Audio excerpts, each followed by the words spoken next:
first of all, it's hard to make movies, period. So there's a video interviewing Jennifer Lopez back in 2019 discussing movies, women in movies, and she makes a comment that I'm not harping on her for, because I mean, this is her industry, this is how she feels. But the critique is making movies now, there's these big, large Marvel franchise films, and these quieter, softer films aren't being made. And I'm thinking, like, when has that been the case? These movies have always been made. You have the Hallmark Channel, you have these big movies that come out every year, and though there's more exposure for the Marvel, the DC, the franchise of it all, comic book movies and properties have been around forever and a day. Like even shows like Lucifer, that is based off a comic. Preacher, based off of a comic.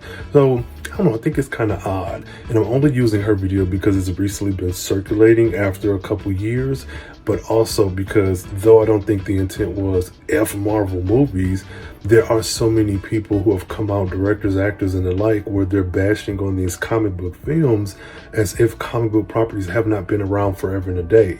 And at the same time, these rom-coms, dramas, mysteries, all that exist, and at the same time, these comic book films also include a lot of those elements.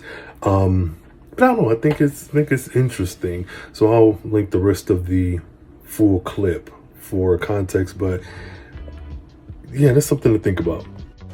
You still think in 2019 it's still hard to make movies about women, period? I do.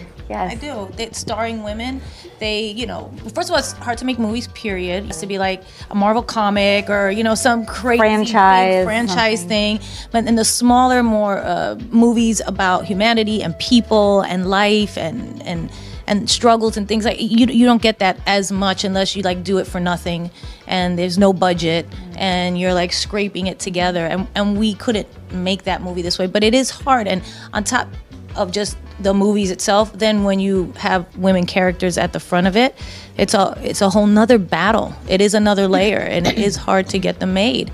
And so you take this and you go, yeah, it's starring all women. No, there's no really male characters in it. And they're hurting men. And they're like,